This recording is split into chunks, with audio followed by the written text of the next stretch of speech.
Amém e amém, glória a Deus, o Senhor é bom em todo tempo. Aleluia, irmãos, glória a Deus. Irmãos, hoje nós estamos no nosso penúltimo sermão da série da Carta aos Efésios. Na semana que vem nós teremos um encerramento dessa série, será o último sermão e nós vamos estar encerrando. Na semana retrasada, o pastor Henrique ele pegou o finalzinho do capítulo 5, terminou o capítulo 5 e agora eu vou iniciar o capítulo 6. Porém, esse assunto que está no início do capítulo 6, ele faz parte do tema que o pastor Henrique já começou a trabalhar conosco na semana retrasada. Então eu vou fazer um breve resumo com vocês do capítulo 1, vou chegar num assunto principal, nós vamos fazer um desdobramento desse assunto principal e com a graça de Deus nós fazemos um fechamento lá para as 11 horas da noite. O que vocês acham? Aí os irmãos se assustam, falam, né, mas e o Big Brother, né? Aqui não acontece não, né, irmãos? Os irmãos aqui não assistem Big Brother, não. É nas igrejas do Mato Grosso para lá. Aqui não acontece não, né? Então, irmãos, abre comigo aí, Carta aos Efésios, capítulo 5. Em nome de Jesus, no versículo 1 diz assim, a palavra do Senhor. Os meninos, o time de mídia aí, se quiser me ajudar, projetando os textos aqui, nós vamos lendo bem rapidinho. O capítulo 5, versículo 1 diz assim a palavra do Senhor: Sejam, pois, imitadores de Deus, como filhos amados, e andai em amor, como também Cristo vos amou e se entregou a si mesmo por nós em oferta e sacrifício. Então, esse primeiro versículo vai falar sobre sermos imitadores de Deus. E como é que nós somos imitadores de Deus? Nós já pregamos isso daqui, sendo como filhos amados, se sentindo filhos amados. Lembra da parábola do filho pródigo? Nenhum dos dois tinha um entendimento do que era ser filho amado, mas nós agora hoje já entendemos o que é filho amado. Temos um Pai maravilhoso e precioso nas nossas vidas. Então, andai como filhos amados. Outra coisa, perdoando uns aos outros. O nosso Deus perdoa pecadores, então nós estamos aqui imitando a Deus, então nós temos que perdoar uns aos outros. E para finalizar, andando em amor. A base do cristianismo, a base do evangelho, a base de tudo isso é o amor. Deus tem amor? Não, Ele é amor. Nós temos amor, Deus não tem amor, Deus é amor. E isso é completamente diferente e faz toda a diferença. Deus é maravilhoso e todo poderoso, Deus é amor. Então importa que nós hoje que recebemos esse amor, nós temos que expressar esse amor para com o próximo. Amém? Até aí? Amém. Glória a Deus. Versículo número 11, no mesmo capítulo 5, diz assim a palavra do Senhor: E não comuniquei com as obras infrutuosas das trevas, antes condenai. Se você pegar os outros versículos anteriores ao versículo 11, ele vai estar falando sobre a imoralidade sexual. Pastor Henrique trabalhou esse tema falando sobre santidade. Então ele vai estar dizendo assim, no meio de vocês, nem se nomeie esse tipo de coisa. Não haja nem comentário sobre esse tipo de coisa. Chocarrice, parvorrice, imoralidade sexual, todos esse tipo de coisa. Então, nós cristãos, versículo 11, nós não nos comunicamos com essas obras infrutuosas das trevas, e também nós não consentimos, nós condenamos. O que é consentimento? Consentimento é quando você não faz, mas você vê a pessoa fazendo e fala assim, tá tudo bem, você não está fazendo, mas aquela outra pessoa está fazendo, e você diz, tá tudo bem. Então a palavra de Deus fala lá que é o seguinte: não só sofrerão condenação os que praticam, mas os que consentem. Então, mesmo que você não está praticando, mas você tem o consentimento de uma pessoa lá que está praticando, você também está no mesmo barco. Então, nós condenamos essas obras frutuosas. Nós temos esse encargo de explicar para as pessoas, de ensinar às pessoas o que são as obras de Cristo Jesus. Amém? Glória a Deus. Versículo número 18. No mesmo capítulo número 5, e aqui está a chave de tudo, e diz assim: E não vos embriaguei com vinho, em que há contenda, mas enchei-vos do Espírito Santo de Deus. Vou ler de novo: E não vos embriaguei com vinho, em que há contenda, mas enchei-vos do Espírito Santo de Deus. Eu não vou falar sobre o tema, questão da bebida alcoólica, porque eu já falei diversas vezes aqui, Acho que você já ouviu. Se você não ouviu, uma oportunidade para você entrar no nosso canal, o canal da nossa igreja lá, dá uma olhada no nosso material, pega a pregação lá do capítulo 5, que eu estou explicando, falando muito sobre a questão da bebida, tá? Da bebida alcoólica. Mas nós vamos se atentar e nós vamos pegar esse tema, enchei-vos do Espírito Santo de Deus. Então ele está falando assim, ó, não bebam, não participem com essas coisas, mas se encham do Espírito Santo de Deus. Aí você fala assim, tá bom, vamos nos encher do Espírito Santo de Deus. Mas como é que nós vamos fazer para se encher do Espírito Santo de Deus? E aí, a Roberta estava me comentando, né? Ela tem um rapaz que trabalha lá no trabalho dela, né? Que trabalha no trabalho dela, redundância, né, irmãos? Aí o companheiro de trabalho dela, ele é de uma certa denominação. E aí ele tem uma fala bem engraçada, né? Roberta fala para ele, não, irmão, tem que ler a Bíblia. O crente tem que saber a palavra, tem que saber manusear. Lá na nossa igreja nós temos um esquema de leitura. Nós lemos a Bíblia inteira, todo ano. Aí ele falou, não precisa de leitura da palavra. Você só precisa se encher do Espírito. Aí ele fala, encher do Espírito. Lembra? Bem pentecostal, né? Você só precisa se encher do Espírito. É como se fosse algo somente místico. Místico não do sentido do ocultismo, mas místico do sentido espiritual. Encher do Espírito é algo místico e espiritual? Sim, mas também é algo na prática. Temos algumas coisas que nós devemos fazer para que a gente possa se encher do Espírito. Então é isso que nós vamos abordar hoje, é isso que nós vamos continuar falando. Então ele mesmo já continua aqui no próximo versículo, falando como é que a gente se enche do Espírito. Então ele vai falar no 19 assim, ó, primeira coisa, você está me acompanhando aí no 19? Falando entre vós, com salmos e hinos e cânticos espirituais, cantando e salmodiando ao Senhor do vosso coração. Primeira coisa para a gente se encher do Espírito é falando entre vós com hinos, salmos e cânticos espirituais. E se a gente for resumir tudo isso, ele está falando sobre adoração. Enchei-vos do Espírito é começar por adoração. Adoração a Cristo Jesus, adoração a Deus. E nós estávamos adorando aqui. Mas essa adoração, ela não se limita somente à igreja. Essa adoração, ela vai para todos os lugares onde você estiver. E era a minha oração aqui nessa noite. Eu falava, Senhor, me ajuda, que eu não adore o Senhor somente na igreja, mas me dá mais entendimento, me dá mais fervor, me dá mais fé, para me adorar o Senhor quando eu estiver no meu quarto, quando eu estiver no meu carro, quando eu estiver no meu trabalho, quando eu estiver caminhando pelas ruas. Irmãos, e isso faz toda a diferença. Irmãos, eu já tive momentos maravilhosos com o Senhor, de extrema adoração, de extrema entrega, dirigindo, indo para um determinado lugar, e você vai meditando na palavra, e você vai orando, e vai escutando o louvor. Quando você vai ver, você está se acabando em lágrimas, e o povo olha, você dá xere, canta lá, chore, e você dirigindo aqui, outro dia o passageiro entrou no carro, estava me recompondo, estava parando de chorar, e o passageiro entrou e vamos embora. E é assim que acontece, porque não há lugares determinados para isso, mas é a sua disposição, de adorar a Deus. Então adorem em todos os lugares.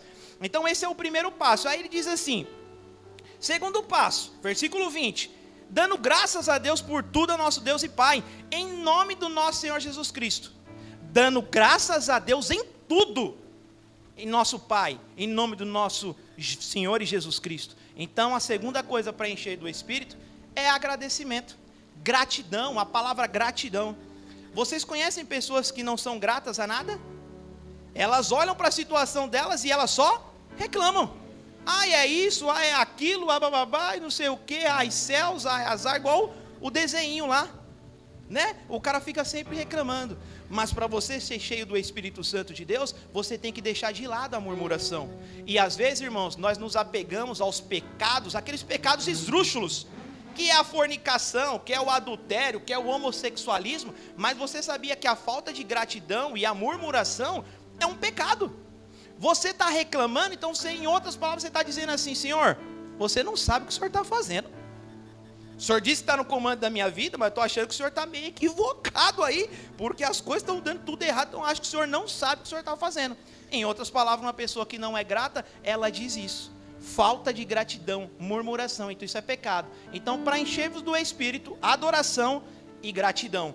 E aí agora vem o terceiro tema, o terceiro passo, que foi o que o pastor Henrique iniciou na semana retrasada, versículo 21. Sujeitando uns aos outros, no temor de Deus. Então, adoração, gratidão e agora sujeição. Para você ser cheio do Espírito Santo de Deus, você tem que adorar, você tem que ser grato e você tem que ter sujeição. Sujeitai-vos uns aos outros no temor de Deus.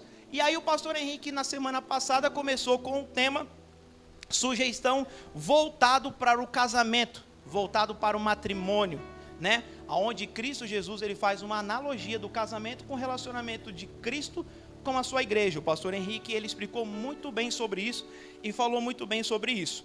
Agora eu quero pegar um pouco sobre essa questão da sujeição da mulher e do marido para a mulher dentro do casamento, e eu quero abordar um outro entendimento para que a gente tenha mais clareza de tudo isso e para que a gente se antecipe a muitas coisas. Então, irmãos, a palavra de Deus diz lá assim, ó, no versículo 22, vós mulheres, sujeitai-vos ao vosso marido, como ao Senhor, porque o marido é a cabeça da mulher, como também Cristo é a cabeça da igreja, sendo ele o próprio salvador do corpo. Vós mulheres, sujeitai-vos a vossos maridos. Irmãos, essa palavra sujeição, se você for procurar lá no dicionário, ela tem o seguinte significado. Ela é um substantivo feminino, ela tem o significado de ação, subjugar, de sujeitar alguém ou a si próprio, e submissão, diga submissão. Aí ele continua, estado de dependência, opressão, diga opressão. E aí ele vai continuar, constrangimento, diga constrangimento. Então, sujeição tem um significado de submissão, opressão e constrangimento. Tudo isso significa sujeição. E aí, irmãos, a gente vê assim, se a gente for levar para o lado primeiro da submissão, que é um dos significados de sujeição, a mulher ela tem que estar sujeita ao marido. Então, se a gente usar o significado de submissão, a mulher ela tem uma submissão com o marido. Ou seja, uma missão abaixo da missão do marido. O marido tem uma missão e a esposa tem uma submissão. Qual que é a submissão da esposa? Ajudar na missão do marido. Entenderam? Vou falar de novo. Submissão, ela tem uma submissão abaixo. O marido tem uma missão. E a submissão da esposa é ajudar na missão do marido. Aí você me pergunta assim, tá bom, e qual que é a missão do meu marido? Você tá com seu marido aí? Olha para ele e pergunta para ele assim, fala, ô Benzinho, qual que é a sua missão? Pergunta bem, qual que é a sua missão? Vocês já assistiram Tropa de Elite? Vocês lembram lá do Capitão Nascimento, Wagner Moura? Quando ele reúne a tropa de elite lá, o BOPE lá, e os caras vão cantar lá o hino deles lá de início de turno, sei lá o que é. Aí eles olham para os caras e falam assim, Caveira, qual que é a sua missão? Ou em outras vezes ele fala assim, homens de preto, qual que é a sua missão? E aí os caras lá respondem lá, né? Então pergunta aí para esse homem de preto, para esse caveira que está do seu lado. Falou, Caveira, qual que é a sua missão? Faz o dedinho, Caveira, qual que é a sua missão? E aí sabe o que acontece? Aqui já começa a confusão. Por quê? Nós já estamos, por exemplo, eu estou casado com a Roberta há 18 anos. Será que ela sabe qual que é a minha missão? Você está casado aí há 5, 10, 15, 20 anos, mas você sabe qual que é a missão do seu marido? Aí você vai perguntar a missão pro seu marido e falar assim, amor, é o seguinte, a minha missão, cara, é comprar o Xbox 6. Não, falei besteira, meninos? Falei, né? PlayStation 6, né, meninos? É isso? Tá no 5? Então ele vai falar pra você, não, amor, é que é o seguinte, a minha missão é comprar o PlayStation 5. Ou vou comprar um skate, ou vou comprar uma bike, ou sei lá, o que eu vou fazer, né? Então, ele não sabe, nem o marido sabe qual que é a missão. A esposa não sabe, o marido não sabe. Aí vira essa confusão danada. Irmãos, qual que é a missão do homem? Essa missão que ele está dizendo aqui é muito simples. Glorificar a Deus, ajudar na edificação da igreja, buscar o reino de Deus com a sua justiça em primeiro lugar. Simples, fácil. Então a esposa, ela vai ajudar o esposo a glorificar a Deus, ajudar na edificação da igreja e buscar o reino de Deus em primeiro lugar com a sua justiça. Glória a Deus. Amém. Agora o marido, você já sabe qual que é a sua missão? Não é comprar skate, não é comprar videogame. A sua missão é glorificar a Deus, ajudar na edificação da igreja e buscar o reino de Deus em primeiro lugar com a sua justiça. E aí a esposa vai ajudar o marido nisso, certo? E aí, irmão, você lembra que eu falei para vocês? Então a palavra sujeição, ela tem esse significado de submissão, eu já expliquei para vocês o que é uma submissão. Aí ele também tem o significado de opressão. E aí também vem uma pequena confusão. Lembra que nós estudamos aqui na palavra de Deus, o próprio Efésios, que ele diz assim, ó, vocês não sejam meninos insensatos, não deixem ser levados por qualquer vento de doutrina. Ele não está falando de heresia, ele está falando de doutrina. Não se deixe levar por qualquer vento de doutrina. O que é ser levado por qualquer vento de doutrina? É quando uma pessoa pega uma doutrina e te explica errado. E te dá um entendimento errado, e você vai fazer errado. Então pode ser que nesse versículo, alguns casais possam ter esse entendimento errado. Porque a palavra sujeição, ela também vem da palavra opressão. Então, às vezes o marido não tem um entendimento e ele lê isso daqui e ele vai falar para a mulher, mulher, você tem que ser sujeita a mim, você tem que me obedecer. E aí a gente não vê isso somente lá no mundo, nós vemos isso dentro da igreja. Homens que oprimem as mulheres dentro da igreja. Então, como é que eles oprimem a esposa? Eles dizem aonde ela vai, aonde ela não vai, o que elas vão estudar, o que elas não vão estudar, aonde elas vão trabalhar, aonde elas não vão trabalhar. Elas só conseguem dar a opinião delas se ele libera. O rapaz olha para a esposa e ela vai falar alguma coisa, ela já dá aquela murchada. Isso é opressão, isso é um controle sobre a vida da esposa. E isso não é sujeição. Por que que isso não é sujeição? Porque a sujeição, ela não é imposta. A sujeição, ela não vem de cima para baixo, ela vem de baixo para cima. Então, você tem que levar em consideração, por exemplo, a nós que estamos sujeitos a Cristo Jesus. Alguém está sujeito a Cristo Jesus aqui, obrigado? Alguém aqui foi ameaçado hoje para poder vir para a igreja? Colocaram a faca na sua cabeça, revólver, te ameaçaram de alguma coisa? Não, você veio por livre e espontânea vontade, você veio por amor, porque você ama. Então a sujeição da esposa, ela é por livre e espontânea vontade e por amor. Mas nós vemos muitas pessoas que ainda sofrem com esse entendimento dentro do casamento. E a mulher, ela é oprimida, ela não consegue falar, ela fica retraída, ela fica triste. Todo mundo percebe, somente o marido que não percebe. E aí vai passando anos e anos e anos e anos e anos, e a esposa está nessa maneira. E aí eu até falo, eu sempre brinco com a Roberta, né? Eu falo assim, ô linda, eu estou fazendo alguma coisa que está te desagradando? Eu estou fazendo alguma coisa errada? Ela fala, tá, é isso. Aí a lista vem enorme, né, irmão? Eu falo, tá bom, irmã, que luta, vou tentar melhorar, né? Mas a gente tem que estar sempre perguntando isso para a esposa, porque, irmãos, as nossas esposas, além de elas estar casarem com nós e têm uma aliança conosco, mas elas são livres em Cristo Jesus. Não faria sentido elas saírem da escravidão do mundo, elas já eram escravas do mundo, lembra lá? Escrava do mundo, escrava do pecado, escrava do príncipe dessa era, de todas essas coisas. Não faz sentido ela ser liberta por Cristo Jesus e vir para o casamento e agora ela ser escrava do marido, certo?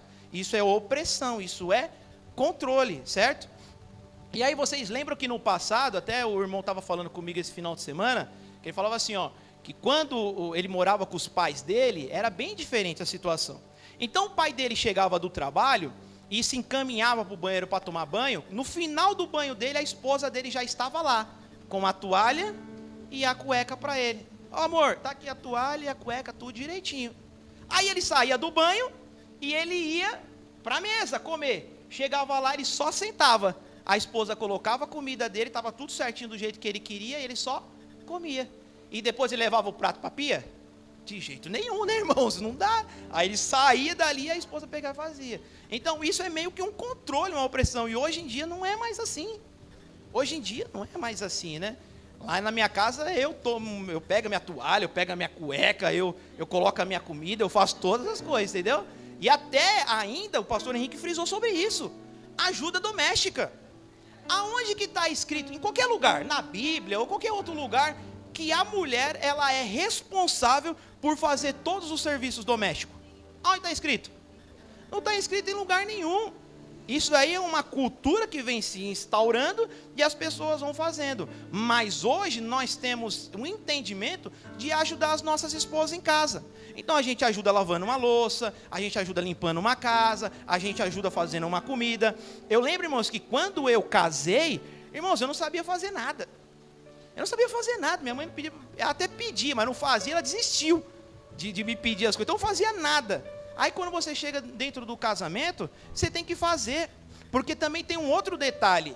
Nós hoje, nos dias de hoje, como nós estamos vivendo, o custo de vida está muito alto. Então não está dando só para o marido trabalhar, tem que ser o marido e a esposa para poder dar conta dos custos. Aí como é que a esposa ela vai trabalhar fora e vai chegar em casa e vai fazer todas as coisas? Cuidar de toda a casa, de cuidar de todas as crianças, todas as coisas, ela não dá conta. Então, por isso é que nós, marido, temos que ajudar. Então, opressão também faz parte disso. Você oprimir a sua esposa, deixando todos os encargos para ela. Ela fazendo, e você não fazendo absolutamente nada. Né, Alan? Você não fazendo absolutamente nada. Você é só curtindo, né? O Alan está dizendo aqui que faz, irmãos. Agora vocês acreditam que ele faz, irmãos? Hã? E aí, irmãos, o outro significado da palavra é constrangimento, né? Então, nós podemos também ter esse entendimento errado e a gente pode estar também constrangendo a nossa esposa. Acho que foi o pastor Henrique que deu exemplo aqui, que o casal, né? O casal lá estava casado e quando estava em público, o rapaz pegava e ficava menosprezando a esposa dele. Ah, essa mulher é feia, essa mulher não sei o que lá, essa mulher não sei o que. E a mulher não sabia onde colocar a cara dela, de tanta vergonha. Então é constrangimento, isso é constranger, né? A gente tem que tratar as nossas esposas com respeito, com amor, né? E não fica fazendo esse tipo de coisa na frente dos outros para constranger a esposa. Então, irmãos, essa palavra sujeição, para nós homens, nós temos que saber que existe manipulação, opressão, constrangimento, e nós temos que fugir disso. Nós não podemos praticar isso de maneira alguma, ok? E aí ele vai continuar, né? Lá no 25, vós marido, amai as vossas mulheres, como também Cristo amou a igreja, e a si mesmo se entregou por ela. Então o amor do marido para com a esposa é o mesmo amor que Cristo Jesus teve com a sua igreja. E Cristo amou tanto a sua igreja, ele amou tanto o seu povo, que ele deu a sua vida pela igreja.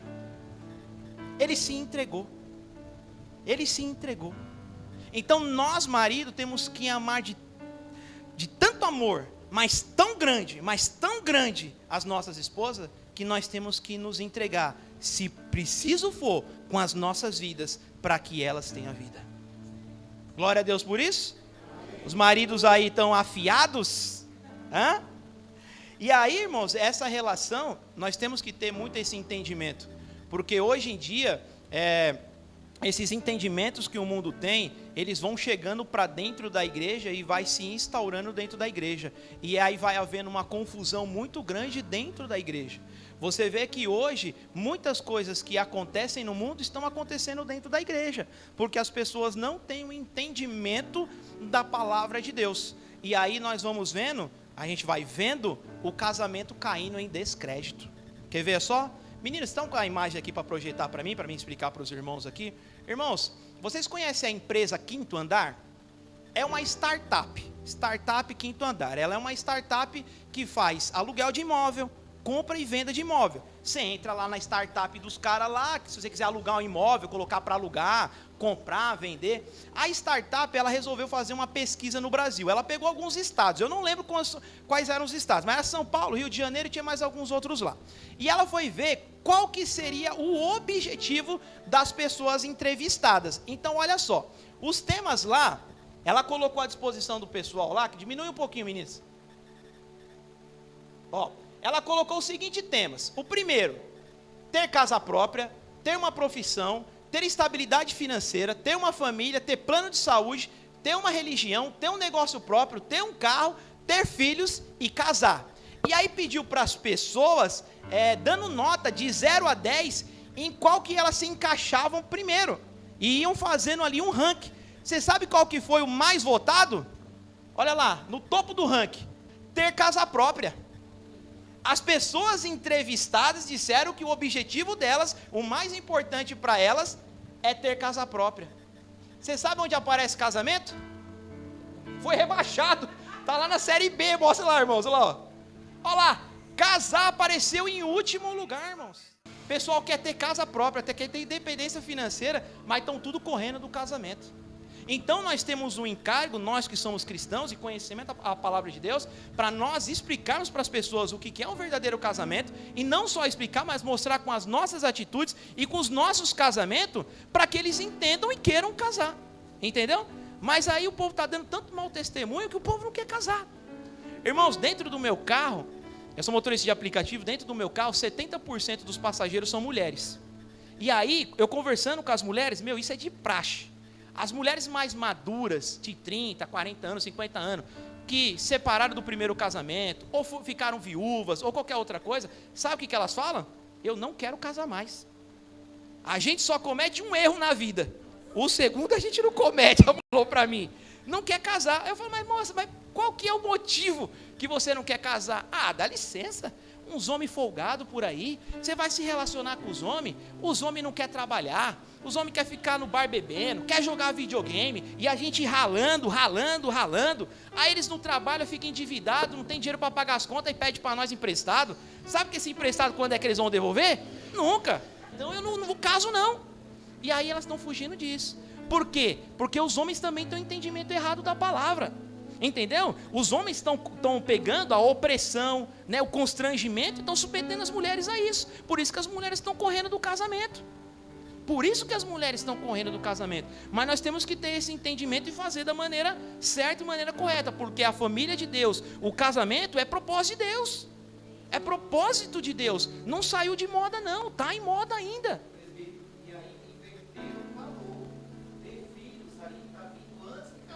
Pronto. Exatamente, sexo antes do casamento, bem observado pelo pastor. Estão passando, a carruagem na frente dos bois. Então vou ter os filhos primeiro e casar, depois a gente vê se casa ou se não casa, talvez nem case, eu não sei. Então também está errado, isso é uma pesquisa. Isso daqui quem fez, pessoal, não foi a igreja que fez não, tá? Uma empresa, e está retratando aí o que está acontecendo aí no mundo, mas nós temos que ter esse entendimento. Então, as mulheres têm que ser sujeitas aos vossos maridos, ajudar, tem uma missão, o marido tem uma missão, ela tem uma submissão, que é glorificar a Deus, ajudar na edificação da igreja e buscar o seu reino. O marido tem que amar as vossas esposas, como Cristo amou a sua igreja, e se entregou por ela. Basicamente é isso. Entendidos até aqui? Então essa é a primeira sujeição. O apóstolo Paulo vai falar sobre sujeitar-vos uns aos outros, e ele começa pelo casamento. Então eu já expliquei para vocês o que é ser sujeito uns aos outros dentro do casamento. Agora nós vamos entrar no tema dos filhos, que é capítulo 6, versículo 1. Está aberto aí? Agora você que é filho aí, adolescente e jovem, vou fazer igual no avião, Coloque a sua poltrona a 90 graus, trava a sua mesinha, aperte o seu cinto. Em caso de despressurização do sistema, máscaras cairão sobre a sua cabeça. Coloca primeiro em você e depois você ajuda o seu colega, tá bom?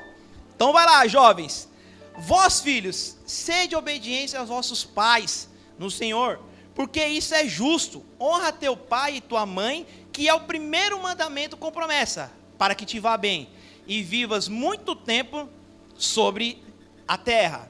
Bom, da onde que o apóstolo Paulo tirou isso? Que os filhos têm que honrar os seus pais. Ele tirou isso dos 10 mandamentos, Êxodo capítulo 20. Nós estamos estudando isso no discipulado lá na célula. Nós já estamos craque nos 10 mandamentos. Você que está participando da célula sabe tudo sobre os mandamentos.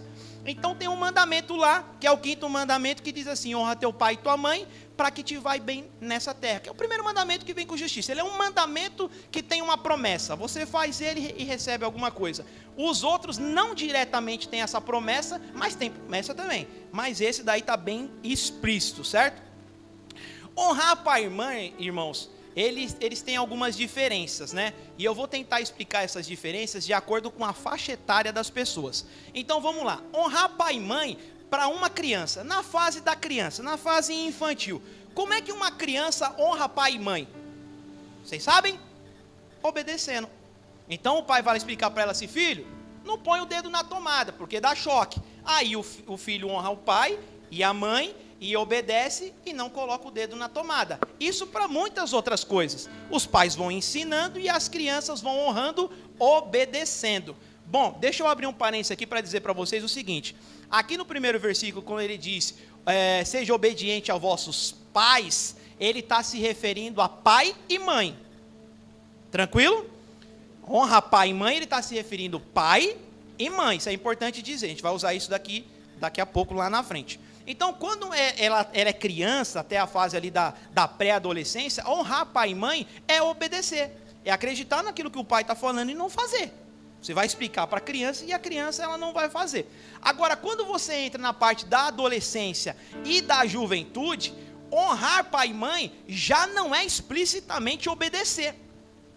E eu vou te explicar por quê. Eu vou usar como exemplo o meu filho Tiago. Então, o Tiago, ele trabalha fora. Eu saio por volta de umas 5:30 da manhã de casa, o Tiago está lá na casa dele dormindo, ele vai acordar ali por volta de 7 horas, ele vai se encaminhar para o trabalho. Ele vai ficar o dia inteiro longe de mim. Eu não vejo o Tiago, eu não ligo para o Tiago, eu não falo com o Tiago. Ele vai chegar em casa por volta de 5 horas, eu também vou chegar esse mesmo horário. Ele passou o dia inteiro longe de mim. Então não faz sentido ele me obedecer diretamente. Por quê? Porque eu não mandei ele fazer nada. Entendeu? Como é que ele vai me honrar? Como é que ele vai me honrar? Não mentindo e não fazendo coisas que se desagradam à palavra de Deus e nem a mim. Isso é honrar pai e mãe na juventude. Então você não mente para o seu pai. Você fala, ó pai, vou na escola, aí você não está na escola, você está na casa de um amigo. Você fala assim, ó pai, eu vou na casa de um amigo, aí você não está na casa de um amigo, você está lá no boteco. É assim que é honrar pai e mãe na fase da adolescência e da juventude. Falar a verdade. Falar a verdade para os seus pais. E aí depois que você passa dessa fase da juventude, da adolescência e da juventude, você entra na fase adulta. Agora você vai casar e você vai constituir família. Então vamos usar como exemplo o pastor Henrique. O pastor Henrique não é mais criança, não é mais jovem, agora ele é um homem casado. Como é que ele vai honrar o pai e a mãe dele, sendo que a mãe dele mora lá na Paraíba? Ele não precisa obedecer, ela não está mandando ele fazer nada. E ele também não precisa mentir para ela, porque também ela não está controlando a vida dele agora, ele tem uma vida independente. Como é que ele vai honrar pai e mãe? Companhia, conversa, ajuda financeira. É isso que é honrar pai e mãe. Então, em várias fases das nossas vidas, honrar pai e mãe são coisas diferentes. Entendeu? Mas sempre tem a mesma promessa para que te vai bem na terra. Você quer longevidade de vida? Honre pai e mãe. Obedeça, não conte mentira. Depois ajude eles nos afazeres dele. Principalmente quando estão mais velhos. Porque eles vão precisar de uma companhia para ir para o médico. Eles não têm mais a mesma visão, não enxergam diferente, você vai ter que ajudar. Não conseguem andar com a mesma mobilidade que você tem, então você vai ter que ajudar. Então, principalmente nessa fase, entendeu? E aí, irmãos, eu confesso para vocês que eu estou muito aquém nesse mandamento. Até falei lá na célula, né, meu? Eu tenho muita dificuldade com esse mandamento. Primeiro já tinha lá quando era criança, minha mãe falava e eu não obedecia. Depois fiquei adulto, mentia para ela até umas horas. E agora que fiquei adulto, não acompanho tanto ela. Eu passo dias e dias, mas eu nem ligo para minha mãe. Quem liga para minha mãe é a Roberta. Ela fala, Davi, você ligou lá para sua mãe? Eu falei, não, minha linda, você não ligou lá, não? Né? Eu falo que ela é minha secretária. Eu falei, linda, liga lá para minha mãe lá, vê como é que tá as coisas lá, né? Mas aí eu estava preparando a mensagem hoje, né, meu? Eu falei, mano, tem que ligar para minha mãe. Aí peguei o celular. A palavra que você prega, ela te prega, irmão, não tem jeito. O evangelho, irmãos, ele é uma é uma espada de 2 gumes. E ela não tem cabo. Pegou, cortou.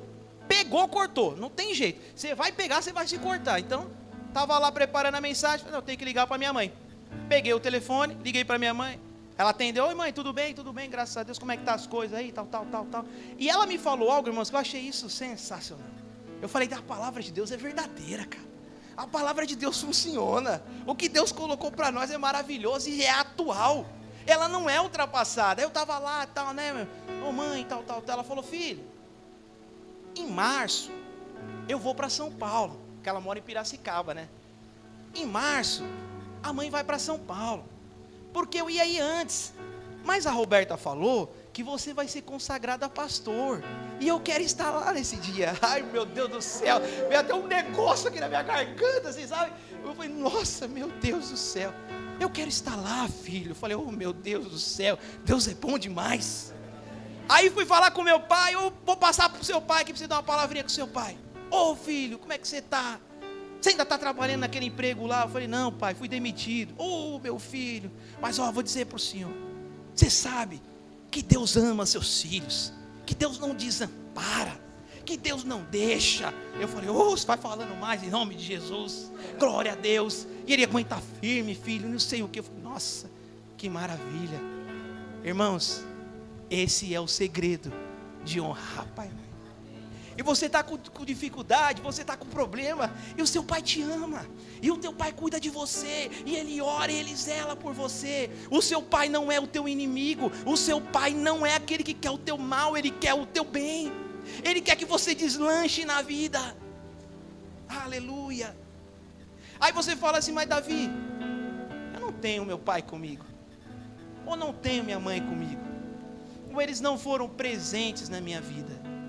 E aí eu digo para você o seguinte: você hoje tem a Jesus Cristo de Nazaré, que é o Pai dos pais. O apóstolo Paulo em muitas cartas vai saudar os irmãos, ele saúda os irmãos em nome de Jesus Cristo e Deus Pai, porque ele não compara Deus somente com Deus, mas com o Pai. Ele diz, Deus é Pai. E aí, se meu pai e minha mãe conseguiu falar coisas boas para mim sendo maus, porque a palavra de Deus fala que todo ser humano é mau, meu pai e minha mãe é mau, eles são pecadores. Se eles conseguem dar boas coisas para os seus filhos, o que dirá o Pai Celestial? O que dirá o Pai Celestial? Que você pedindo pão, ele vai te dar uma serpente? De maneira nenhuma. Ele é um Deus zeloso, bondoso e ama os seus filhos. Ama aos seus filhos. Então, para você aí que é criança, que é adolescente ou que já é adulto, honre pai e mãe. Honre pai e mãe, em nome de Jesus. Versículo 4 diz assim a palavra do Senhor: e vós pais, não provoquei a ira dos vossos filhos, mas criai na doutrina e na admoestação do Senhor. Vou ler novamente. E vós pais, não provoqueis a ira dos vossos filhos, mas criai na doutrina e na admoestação do Senhor. Irmãos, aqui também tem um pouquinho de confusão de entendimento quando nós falamos nessa questão dos pais não provocar a ira dos vossos filhos. Geralmente, os filhos, eles não conhecem nada da Bíblia. O único versículo que eles conhecem é esse aqui. Aí quando você vai pegar no pé deles, né? Você está fazendo errado, você não sei o que, não sei o que. Aí ele vai lá e cita para você o versículo, ó. E vós pais, não provoqueis a ira dos vossos filhos. É o único versículo que eles conhecem. Só que aí, irmãos, qual que seria o entendimento de provocar a ira do filho? Porque, toda hora que você vai pegar no pé do seu filho, ele vai ficar irado. Molecada de hoje em dia não quer organizar nada, cara. Molecada hoje em dia não quer fazer nada. Aí você vai pegar no pé, para um menino, eu não sei se acontece na casa de vocês, na minha casa acontece. Para um menino pegar o tênis dele que ele deixou fora do lugar, você tem que pedir pelo menos 1 milhão de vezes. Não sei se acontece na casa de vocês, na minha lá é assim. E como é que não vai ter ira? Vai ter ira sim. Mas o que a palavra de Deus está falando sobre ira é o seguinte, eu vou explicar para vocês. Não provocar a ira dos vossos filhos é você pedir para os seus filhos fazer algo que você não faz. Isso é provocar a ira dos vossos filhos. Então você vai falar para o seu filho assim, ó, filho, você tem que ser organizado. Você não é. Filho, você tem que ir para a igreja. Você não vai. Filho, você tem que ser trabalhador. Você não trabalha. Filho, você tem que ser estudioso. Você não estuda. Então o seu filho vai olhar para você e falar, puxa, meu pai está pedindo para mim fazer uma coisa, mas ele mesmo nem faz. Cai em descrédito. É o discurso que nós vemos no mundo. Quantas vezes você vê no mundo o cara que é alcoólatra, o cara bebe muito, ele olha para o filho dele e fala assim, filho, não bebe, tá? Faz sentido isso? O cara é alcoólatra, bebe todo dia. O filho dele vê ele bebendo todo dia. De manhã, de tarde, de noite, aos finais de semana. E olha para o filho dele e fala, filho, não bebe. Aí o menino olha e fala, acho que meu pai tem um parafuso a menos, né? Aí ele fala, não, aí os caras se acham, né? Não, porque eu falo pro meu filho, não bebe, porque eu sou um bom pai. Imagine se fosse o mal, né? E é a mesma coisa com questão de cigarro, com qualquer questão de outros assuntos, de trabalho. Vai falar pro filho, ô filho, vai trabalhar, mas o cara não levanta para poder ir trabalhar. Isso é provocar a ira dos vossos filhos. É você pedir para o seu filho algo que você não está fazendo. Então, antes de você pedir algo para o seu filho, veja se você está fazendo. Veja se você já alcançou aquele grau de maturidade nesse assunto, e aí você começa a pedir para ele e exigir para ele. Ok? Outra forma de você provocar a ira dos vossos filhos é quando você tem mais de um filho e que você faz comparação de filhos. Então, irmãos, não façam isso. Você que tem 2 filhos, 3 filhos ou 4 filhos, não pegue um para usar de comparação com o outro.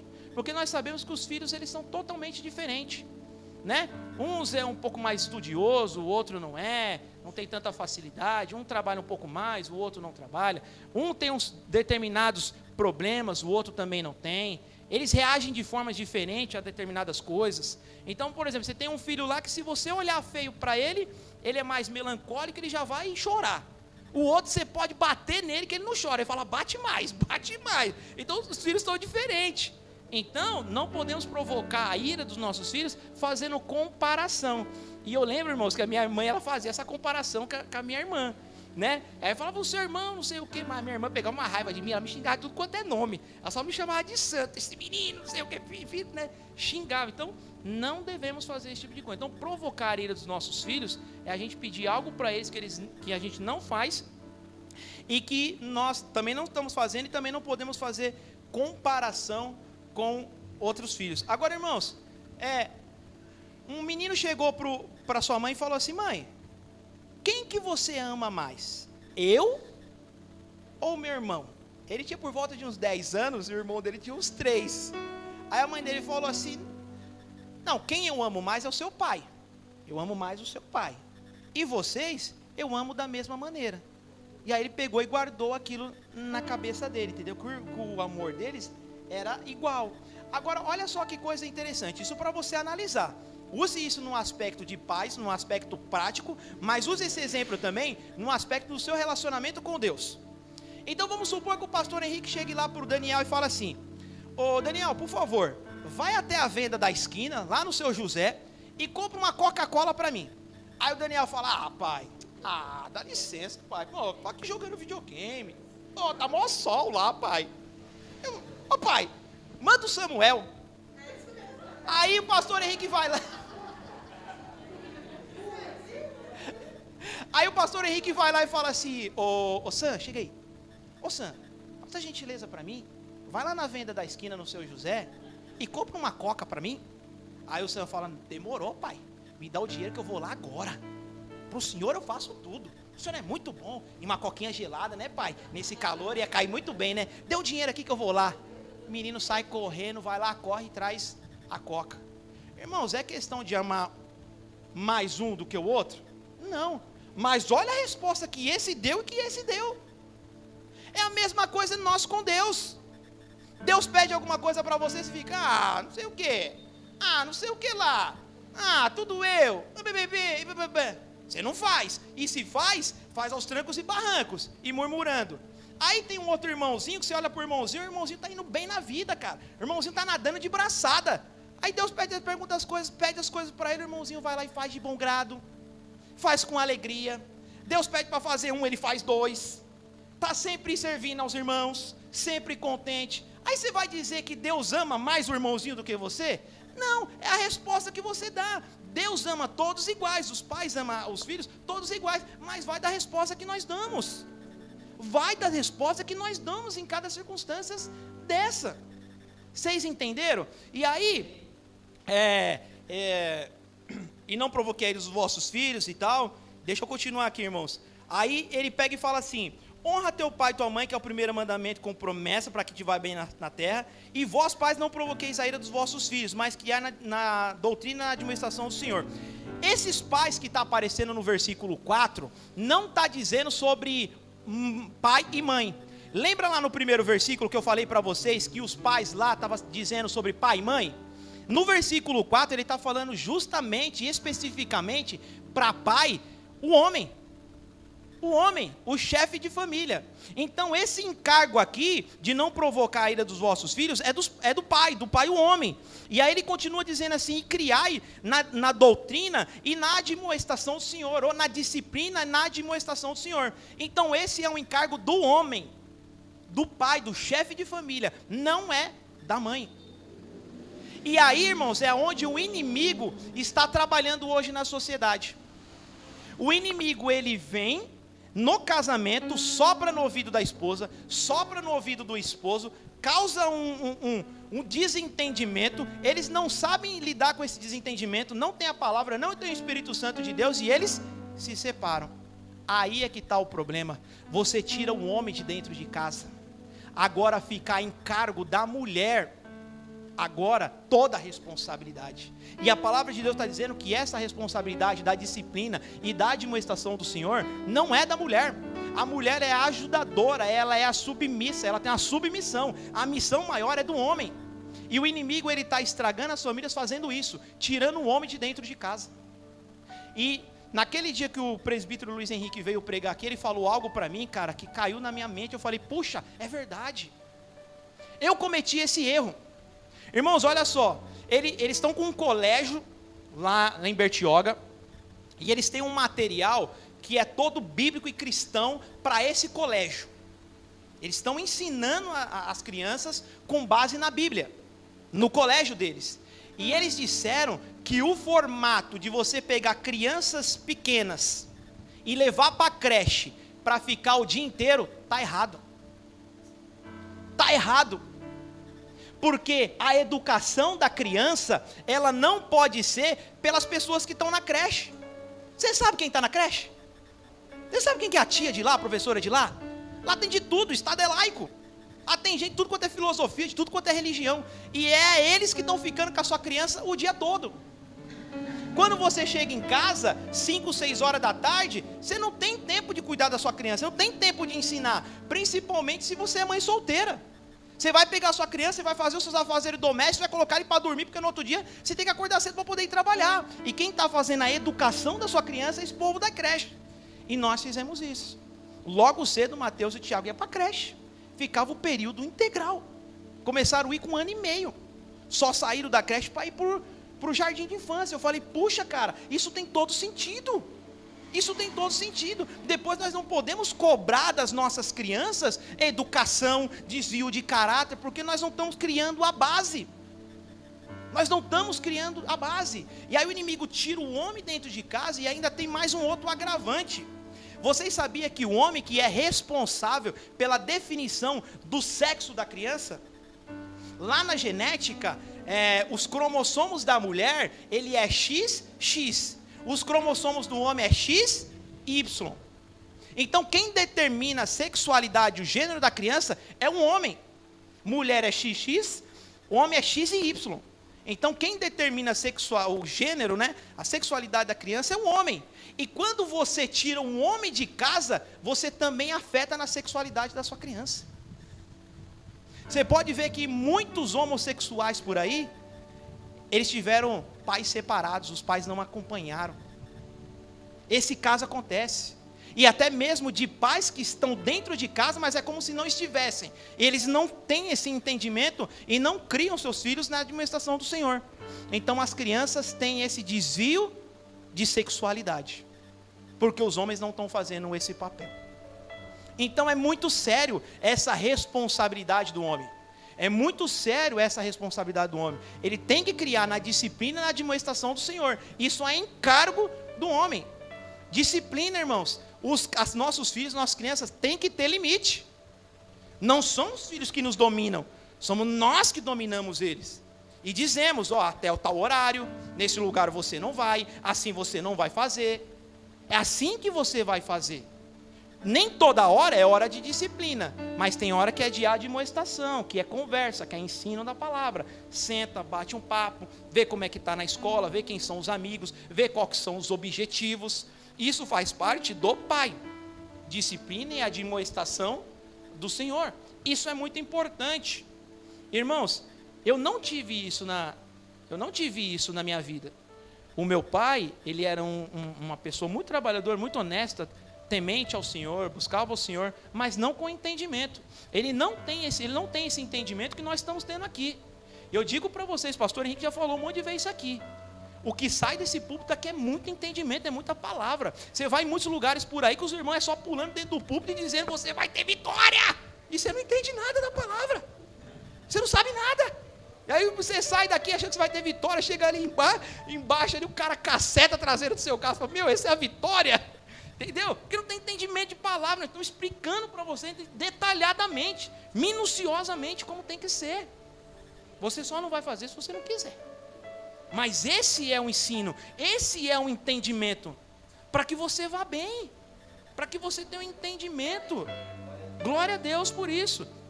E aí, irmãos, tem um teólogo aí, eu nem sei qual que é o nome dele, eu vi uma citação dele, só vou citar aqui, mas não vou citar na íntegra porque eu não sei, mas ele vai dizer assim, ó, que nós, pais, nós temos que nos preocupar primeiramente com a vida espiritual dos nossos filhos, mais do que a saúde deles, mais do que trabalho para eles, mais do que estudo para eles. Nós temos que primeiro nos preocupar se eles estão tementes ao Senhor, se eles têm relacionamento com Deus. Você sabe por quê? Se você ensinar bem o teu filho na disciplina de administração do Senhor, se ele for temente a Deus, ele vai ser um bom profissional. O Senhor vai abrir uma porta de emprego para ele. Ele vai ter estudo, ele vai conseguir. Agora, se você ficar buscando parte profissional e estudo e deixando a espiritual de lado, invertendo as coisas, não vai dar certo. Vai ser um mau profissional, vai ser um mau estudioso, vai ser um mal em toda a sociedade. Então a nossa preocupação é se os nossos filhos teve um encontro com Deus e se eles são tementes a Deus. E aí eu tenho orado para isso. Mateus e o Tiago estão na fase de faculdade, estão na fase de trabalho, mas eu tenho orado no sentido: Senhor, que o Mateus e o Tiago sejam cheios do Espírito Santo de Deus, que o Mateus e o Tiago tenham encontro com o Senhor, que o Mateus e o Tiago tenham relacionamento com o Senhor. Essa é a minha preocupação, porque buscar primeiro o reino de Deus e a sua justiça, e as demais coisas serão acrescentadas. Então, irmãos, o que nós podemos deixar de legado para os nossos filhos é a palavra. É melhor do que deixar herança, riqueza, dinheiro. Nós temos que deixar legado, a palavra de Deus. Aleluia. Irmãos, já estou correndo, é 8 horas, vamos avançando aqui em nome de Jesus. Então eu falei sobre casamento, sobre os filhos, sobre os pais. Agora eu vou entrar aqui bem rapidinho nessa parte de relação entre empregado e patrões, tá bom? Lembra, o nosso tema ainda é: enchei-vos do Espírito Santo de Deus. Como é que a gente se enche do Espírito Santo de Deus? Primeiro, adorando ao Senhor. Segundo, sendo grato ao Senhor. Terceiro, sujeitando-vos uns aos outros, dentro do matrimônio, dentro do casamento, como filho, como pai. E agora nós vamos chegar dentro do trabalho, sujeitando-vos uns aos outros dentro do trabalho. Então diz a palavra do Senhor assim, ó: 5, vós servos, obedecei aos vossos senhores segundo a carne, com temor e tremor na sinceridade de nosso coração, como a Cristo, não servindo à vista como para agradar os homens, mas como servos de Cristo, fazendo de coração a vontade de Deus, servindo de boa vontade como ao Senhor e não como aos homens, sabendo que cada um receberá do Senhor todo o bem que fizer, seja servo, seja livre. E vós, senhores, fazei o mesmo para com eles, deixando as ameaças, sabendo também que o Senhor deles é vosso, e está no céu, e que para com ele não há acepção de pessoas. Pois é, irmãos, aqui é o seguinte, só para a gente se situar, e isso é muito importante a gente saber, essa palavra aqui, a carta aos Efésios, foi escrita, se eu não me engano, 60 ou 70 anos depois de Cristo. Nós estamos falando basicamente aí de um pouco menos de 2000 anos atrás. O regime daquela época era regime de escravidão. Então o apóstolo Paulo está escrevendo aqui para senhores e escravos, patrões e escravos. O contexto daquela época era de escravidão, mas serve para nós também. Então naquela época, quando o evangelho chegou ali naquele lugar, e muitas pessoas aceitaram a Cristo, aceitou a Cristo o patrão, o dono, e aceitou a Cristo Jesus, o empregado e o escravo. O que era o escravo? O escravo era do dono. Ele não tinha vez, ele não falava, ele não tinha nada. Ele era considerado como uma ferramenta. certo? Por exemplo, vamos supor, se eu não tirasse esse púlpito daqui e eu quisesse naquela época, né, se tivesse dinheiro e fosse o caso, comprar um escravo, o escravo vinha aqui, segurava meu notebook, segurava minha Bíblia. Você usava o escravo para que você quisesse. Ele não tinha vez, não tinha... Você ia falar para ele, segura aqui meu notebook, segura minha Bíblia, ele ia ficar aqui segurando e pronto. E se não segurasse, chibata, assim que funcionava lá. Mas agora, eles receberam a Cristo Jesus, e agora eles estão frequentando a mesma igreja. Chega lá o patrão e chega lá o escravo. E o apóstolo Paulo vai explicar para eles, vai dizer assim, ó, no versículo 5. Vós servos, obedecei a vosso Senhor segundo a carne, com temor e temor na sinceridade do vosso coração, como a Cristo. Então a primeira coisa, obedeçam os seus senhores. E você não vai ver em momento nenhum o apóstolo Paulo falando assim, não, agora que nós temos a palavra de Deus e a Cristo Jesus, vamos fazer uma revolução e vamos acabar com a escravidão. Não, ele não faz isso. Ele vai dizer assim, você que é servo, você que é escravo, obedeça ao seu Senhor. Tenham o temor e tremor do Senhor e sejam sinceros diante deles. E nós trazemos, a gente trazendo agora para a nossa época, é a mesma coisa. Nós que somos trabalhadores, nós temos que obedecer aos nossos patrões, nós temos que ter temor e tremor de Deus, e nós temos que ser sinceros para os nossos patrões, tá bom? E isso é o dever do cristão, isso é o que o Senhor nos ensina, que nos orienta dentro do trabalho. Aí ele continua no 6, não servindo à vista para agradar os homens, mas como servo de Cristo, fazendo de coração a vontade de Deus. Você conhece aquelas pessoas que só trabalham na frente do patrão? O patrão chega, a pessoa trabalha, o patrão virou as costas, ele, quero que se lasque, não estou nem aí, não sei o que. Pois aqui o apóstolo Paulo está repreendendo, ele está dizendo assim, ó, não trabalhem só na vista, trabalhem quando o patrão não tiver, façam o seu melhor quando o patrão não tiver. E aí eu passei por essa experiência, irmãos, eu trabalhei muito tempo numa empresa e eu trabalhava à noite, o responsável do turno da noite era eu, o meu chefe não estava lá. Se eu chegasse atrasado, ele não sabia. Se eu fizesse 3 horas de almoço, ele não sabia. Se eu saísse mais cedo, ele não sabia. Se eu não fizesse a minha rotina lá, ele não sabia. Ele não estava comigo, ele trabalhava das 7 às 5, eu trabalhava das 11 às 6. Mas para mim não mudava nada. Eu ia lá e fazia o meu trabalho. Porque temos um entendimento, Senhor, nós não trabalhamos na frente deles. Nós trabalhamos, virou as costas, a gente continua trabalhando, porque nós temos o temor e o tremor do Senhor e servimos com sinceridade. Servindo de boa vontade como ao Senhor e não como aos homens. Vocês têm que ter em mente, nós temos que ter em mente que quando nós trabalhamos, não é só diretamente para aquela pessoa física, mas nós estamos trabalhando para o Senhor. Nós estamos trabalhando para o Senhor, faça como se fosse para o Senhor. Então um sapateiro aceitou a Cristo Jesus, na época de Martim Lutero, aceitou a Cristo Jesus, ele procurou Martim Lutero e falou, Martim Lutero, e agora? O que eu faço agora? Ele falou, mas o que você faz da sua vida? Ele falou, eu sou sapateiro. Então faz o seguinte, faça o melhor sapato, como se estivesse fazendo para o Senhor Jesus. E venda para as pessoas, sirva as pessoas. Então, irmãos, independente do trabalho que você faça, faça como se estivesse fazendo para Cristo Jesus. E aí o rapaz contou que a mãe dele sempre pedia para ele lavar a louça, e ele sempre ficava dando nó, né? Não vou, não sei o que lá. Acabou até a bateria do notebook, irmãos, olha. Não aguentou. E aí, irmãos, a mãe dele mandava ele lavar a louça, ele não ia. A mãe dele mudou a estratégia. Falou assim, não, lava a louça para Jesus. Filho, você pode lavar a louça para Jesus? Aí deu um nó na cabeça do menino. O menino falou, meu Deus, e agora? Vou falar não para Jesus, para lavar a louça para Jesus? Então, irmãos, tudo que a gente tem que fazer, nós temos que fazer como se fosse para Jesus, tá bom? E aí ele continua assim, sabendo que cada um receberá do Senhor todo o bem que fizer, seja servo ou seja livre. Então a nossa recompensa, ela vai vir do Senhor e não dos homens. E essa recompensa vai vir, sendo você patrão ou sendo você empregado.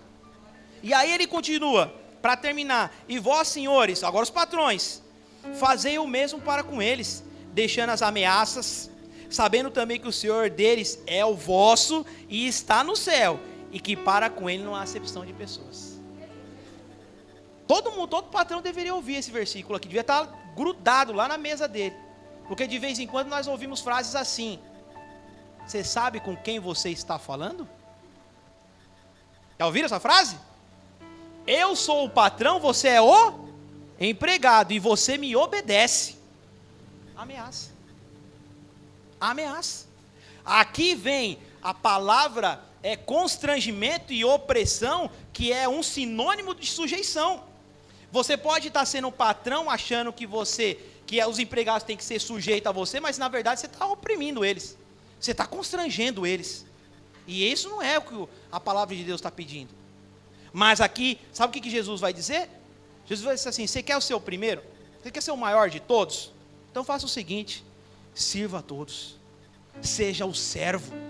Então o líder nada mais é, ou o patrão nada mais é, que ele tem que servir ao seu empregado e ao seu liderado, para que ele possa desempenhar uma boa função.